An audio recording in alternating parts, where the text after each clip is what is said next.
আসসালামু আলাইকুম। আমার হাতে রয়েছে পোকো X6 নিউ 5G আর এই মুহূর্তে এই স্মার্টফোনটার প্রাইস কিন্তু অনেকটাই কমে এসেছে। 18,000 টাকার আশেপাশে পাওয়া যাচ্ছে। তাই এই স্মার্টফোনটার রিভিউ কিন্তু অনেকেই চাচ্ছিলেন। চয়েস লিস্টে এই স্মার্টফোনটা থাকার মূল কারণ হচ্ছে এটার অ্যামোলেড ডিসপ্লে, 108 মেগাপিক্সেলের রিয়ার ক্যামেরা, 5000 এমএএইচ এর ব্যাটারি। এছাড়াও আরো অনেক কিছু রয়েছে স্মার্টফোনটার মধ্যে।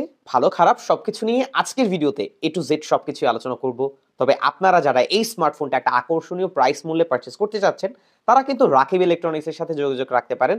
কারণ তারা কিন্তু একটা বেস্ট প্রাইস অফার দেওয়ার ট্রাই করে। ভিডিও ডেসক্রিপশন বক্সে তাদের ফেসবুক পেজ সহ যাবতীয় সকল তথ্য দেওয়া রয়েছে। Let's check out. ডিজাইন সম্পর্কে ছোট্ট একটু ধারণা দেওয়ার ট্রাই করি। স্মার্টফোনটার সাইড ফ্রেম এবং ব্যাক প্যানেল দুটোই কিন্তু প্লাস্টিক বিল্ডের তৈরি। স্মার্টফোনটা বেশ স্লিম, থিকনেস 7.7 মিলিমিটার। তবে এই স্মার্টফোনটা কিন্তু বেশ বড়সড়, তাই দুই হাতে ব্যবহার করলে ভালো কমফোর্টেবল ভাবে ব্যবহার করতে পারবেন। তবে স্মার্টফোনটা দীর্ঘক্ষণ ব্যবহার করলেও কোনো প্রকার হেভি ফিল হবে না, কারণ এটার ওজন হচ্ছে 175 গ্রাম। পোর্টস এন্ড বাটনে প্রায় সবকিছু এখানে অ্যাভেলেবেল পাচ্ছি। এছাড়া স্মার্টফোনটার মধ্যে আইপি রেটিং হিসেবে IP54 এর রেটিং রয়েছে।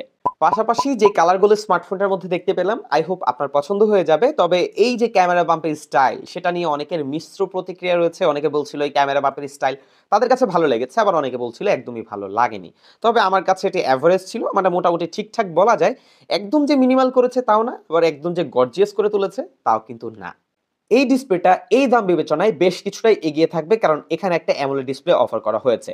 পাশাপাশি ডিসপ্লে সাইজটাও ঠিকঠাক 6.67 ইঞ্চি রয়েছে, 120 hertz high refresh rate, 1000 nits পর্যন্ত পিক ব্রাইটনেস, পাশাপাশি কর্নিং গোরিলা গ্লাস 5 এর প্রোটেকশন এখানে রয়েছে।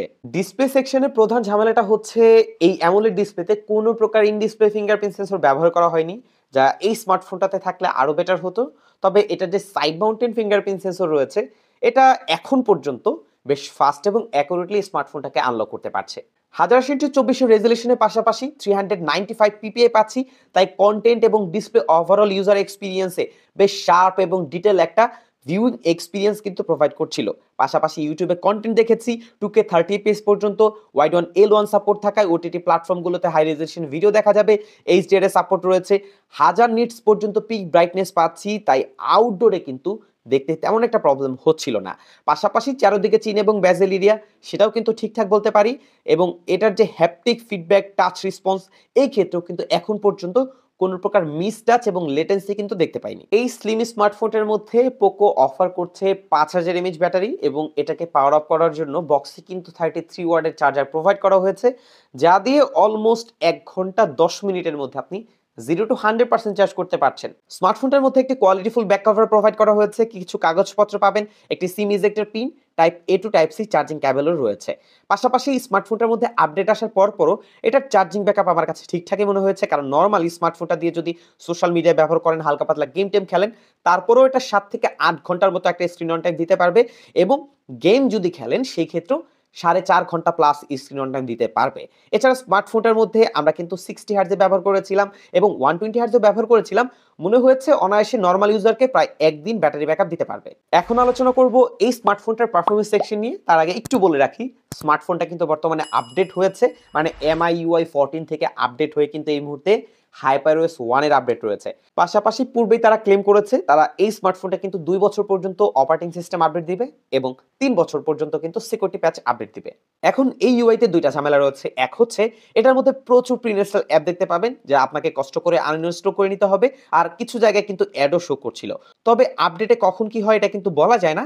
এছাড়া স্মার্টফোনটার মধ্যে 8 GB র্যাম অনুযায়ী আমরা 8 থেকে 10টা অ্যাপ কিন্তু খুব ইজিলি ব্যবহার করতে পারছিলাম। কোনো প্রকার ল্যাগ বা হিকআপ কিন্তু দেখতে পাইনি। পাশাপাশি অ্যাপ ওপেনিং টাইমও যথেষ্ট ঠিকঠাক মনে হয়েছে। এছাড়া কোনো অ্যাপ ক্র্যাশ করে যাওয়া অথবা পুনরায় রিলোড নেওয়া 8 থেকে 10টা অ্যাপ ব্যবহার করার ক্ষেত্রে এই ধরনের কোনো ইস্যু কিন্তু দেখতে পাইনি। স্মার্টফোনটার র্যামের ক্ষেত্রে আমরা LPDDR4X টাইপের র্যাম পাচ্ছি, আর রম টাইপ হচ্ছে UFS 2.1। স্টোরেজ টেস্টের ক্ষেত্রে আমরা রেজাল্ট দেখতে পেয়েছি 46,000 প্লাস। এই মুহূর্তে এই স্মার্টফোনটার মধ্যে HyperOS এর আপডেট রয়েছে, আর এই স্মার্টফোনটাকে কিন্তু আমরা বেশ কিছু জায়গায় টেস্ট করেছি। সিপিইউ হিসেবে ব্যবহার করা হয়েছে মিডিয়াটেকের Dimensity 6080 চিপসেটটা, যা 6 ন্যানোমিটারের একটা চিপসেট। পাশাপাশি অন্তত বেঞ্চমার্কে স্কোর এসেছে 4,54,000 প্লাস। বেঞ্চমার্কে সিঙ্গেল করে পেয়েছি 692 আর মাল্টি করে ছিল 1327। পাশাপাশি সিপিইউ থ্রটলিং টেস্টে কোনো প্রকার থ্রটল ডাউন কিন্তু স্মার্টফোনটার মধ্যে দেখতে পাইনি, বেশ ভালোই রেজাল্ট করছিল। পাশাপাশি সব ধরনের কাজ বাজ স্মার্টফোনটার মধ্যে করতে পারবেন, যারা হালকা পাতলা এডিট করে থাকেন সোশ্যাল মিডিয়ার জন্য বিভিন্ন ভিডিও, সো তারা কিন্তু অনায়াসেই করতে পারবেন। পাশাপাশি সব ধরনের সফটওয়্যার সাপোর্ট কিন্তু স্মার্টফোনটার মধ্যে খুব ইজিলি পেয়ে যাচ্ছেন, এই ক্ষেত্রে কোনো লিমিটেশন নাই। এখন অনেকেই আছেন যারা গেমিং এর জন্য এই স্মার্টফোনটাকে তাদের চয়েস লিস্টে রেখেছেন। আই হোপ তাদের একটা ধারণা দেওয়ার ট্রাই করব, কারণ এই স্মার্টফোনটার প্রাইস যেহেতু অনেকটাই কমে এসেছে, আই হোপ গেমিং এর জন্য মোটামুটি ভালোই হবে। তবে গেমিং এর জন্য যে সবার জন্য ভালো হবে তা কিন্তু নয়, এই জন্য আমরা বেশ কিছু গেম খেলে স্মার্টফোনটার মধ্যে ট্রাই করেছি। যারা স্মার্টফোনটার মধ্যে হালকা পাতলা গেম খেলেন আর শখের বসে গেম খেলেন বা 2D গেম খেলেন, তারা কিন্তু অনায়াসে গেমগুলো খেলতে পারবেন। ফ্রি ফায়ার খেলতে পারবেন আলট্রা গ্রাফিক্সে, এবং এই ক্ষেত্রে কিন্তু বেশ ভালোই সাপোর্ট দিবে, কোনো প্রকার ল্যাগ বা হিকাপের দেখা পাবেন না। এছাড়া স্মার্টফোনটার মধ্যে ই ফুটবল গেমটাও খেলতে পারবেন, সেটাও কিন্তু বেশ ভালোই প্লেয়েবল এক্সপিরিয়েন্স দিচ্ছিল। 60 এফপিএস এর রেজাল্ট বেশ স্মুথ বলতে পারি। পাশাপাশি স্মার্টফোনটার মধ্যে পাবজি খেল ট্রাই করেছি, সেটা কিন্তু এখানে স্মুথে আলট্রা পর্যন্ত সাপোর্ট করে, তাই 40 এফপিএস পর্যন্ত সর্বোচ্চ রেজাল্ট পাবেন। পাশাপাশি জাইরোস্কোপ সাপোর্ট থাকায় যারা জাইরো প্লেয়ার আছেন তারাও কিন্তু গেম টেম খেলতে পারবেন। তবে এটা যে একদম টপ লেভেলের একটা গেমিং রেজাল্ট দিবে তা কিন্তু নয়। তবে যারা আছেন বিগিনার, শুরু করতে চাচ্ছেন পাবজি খেলার, বা এডিএস প্লেয়ার আছে, তারা কিন্তু বেশ ভালো রেজাল্ট পাবেন। তবে মাঝে মাঝে অ্যাকশন মুভমেন্টে হালকা পাতলা ল্যাগ এবং ফ্রেম ড্রপে কিন্তু দেখতে পাবেন। আর এই স্মার্টফোনটা দিয়ে গেম খেললে কিন্তু মোটামুটি বেশ ভালোই হিট হয়, তাই যাদের গেমিং কুলার আছে তারা চাইলে ব্যবহার করতে পারেন। এছাড়া কিন্তু যখন ফোনটা হিট হয় তখন কিন্তু কিছুটা পারফরমেন্স ড্রপ করে। এই স্মার্টফোনটার ক্যামেরা সেটআপমেন্ট হয়তো আপনাদেরকে একটু হতাশ করবে, কারণ স্মার্টফোনটার মধ্যে কোনো আলট্রা ওয়াইড লেন্স নাই। আর অনেকেই আছেন যারা অফিস ওয়ার্কে কাজ করেন বা মার্কেট প্লেসে কাজ করেন, তাদের কিন্তু আবার এই আলট্রা ওয়াইড লেন্সটা অনেক দরকার বা বিভিন্ন কাজে লাগে আর কি। সো তাদেরকে একটু হতাশ করেছে। রয়েছে দুটি ক্যামেরা সেন্সর। মেইন ক্যামেরা হচ্ছে 108 মেগাপিক্সেল, যার অ্যাপারচার f1.8, আর এখানে স্যামসাং এর আইসোসেল HM6 সেন্সরটা ব্যবহার করা হয়েছে। Front camera 16 megapixel. Front camera এবং ব্যাক ক্যামেরা উভয় দিকে আপনি সর্বোচ্চ 1080 30 এফপিএস পর্যন্ত ভিডিও রেকর্ড করতে পারবেন, যা 1080 60 এফপিএস হলে ভালো হতো। তবে ভালো ব্যাপার হচ্ছে স্মার্টফোনটার মধ্যে কিন্তু ক্যামেরা টু এপে আনলক করা আছে, তাই এলএমসি জি ক্যামের মতো অ্যাপগুলো কিন্তু ব্যবহার করতে পারবেন। পাশাপাশি এই স্মার্টফোনটার মধ্যে কিন্তু ক্যামেরার রেজাল্ট দাম বিবেচনায় বেশ ভালোই মনে হয়েছে। এমনিতে আউটডোরের ছবিগুলো কিন্তু দেখতে বেশ ন্যাচারাল মনে হয়েছে, ছবিতে পর্যাপ্ত ডিটেল পেয়েছি। পাশাপাশি শার্পনেসে তেমন একটা ঘাটতি কিন্তু দেখতে পাইনি।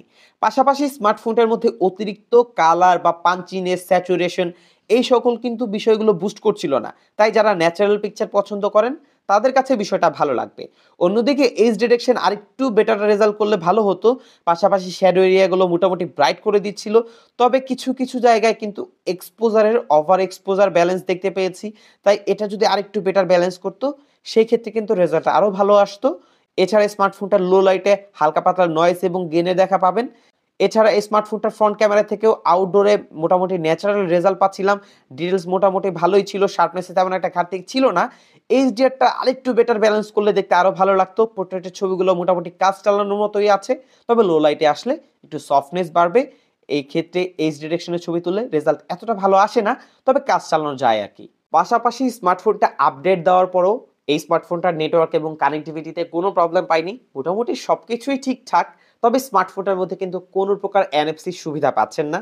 রয়েছে 7টি 5G band, 4G 4G plus, dual band wifi, Bluetooth 5.3 আর ভোল্টেজ সাপোর্ট রয়েছে। এই স্মার্টফোনটার প্রাইস যেহেতু 22 থেকে 23,000 টাকা থেকে কমে 18,000 টাকার আশেপাশে এসে পাওয়া যাচ্ছে, তাই এই স্মার্টফোনটা এই দামে যে আপনাদেরকে হতাশ করবে তা নয়। তবে এখন পর্যন্ত স্টিল নাও বেশ কিছু জায়গায় স্মার্টফোনটার কস্ট কাটিং রয়েছে। যেমন স্মার্টফোনটাতে থাকছে না ইন ডিসপ্লে ফিঙ্গারপ্রিন্ট, ডলবি অ্যাটমোসের সাপোর্ট পাচ্ছি না, তবে ডুয়াল স্টিরিও স্পিকার রয়েছে, সেটার সাউন্ড কোয়ালিটি মোটামুটি ঠিকঠাক আর কি। এছাড়া স্মার্টফোনটার মধ্যে আলট্রা ওয়াইড লেন্স থাকলে আরও বেশি বেটার হতো। আর সব দিক থেকে ভালো দিকগুলোর মধ্যে হচ্ছে স্মার্টফোনটার ডিজাইন মোটামুটি ভালোই বলা যায়। পাশাপাশি ডিসপ্লেটা এই দাম বিবেচনায় ঠিকঠাক, র্যাম রম ভেরিয়েন্টও ঠিকঠাক ছিল, এবং দাম বিবেচনায় প্রসেসরটা মোটামুটি লেভেলের আর কি। তাই আপনারা যারা যারা এই স্মার্টফোনটা পারচেস করতে চান তারা স্মার্টফোনটা পারচেস করতে পারেন, কারণ এখন পর্যন্ত আপডেটে একটা ঠিকঠাক রেজাল্ট দিচ্ছে। তবে ইন ফিউচারে আপডেটে কি হবে সেটা কিন্তু কখনোই বলা যায় না, কারণ যারা পোকো, রেডমির ফোনগুলো ব্যবহার করেন তাদের কিন্তু এই সম্পর্কে বেশ ভালো একটা আইডিয়া আছে। সো ভিউয়ার্স, এই ছিল আজকের ভিডিও। যদি ভিডিওটি ভালো লেগে থাকে অবশ্যই ভিডিওতে লাইক, কমেন্ট, শেয়ার করতে ভুলবেন না। বিদায় নিচ্ছি আমি জাকারিয়া হাসান পার্থ। আসসালামু আলাইকুম।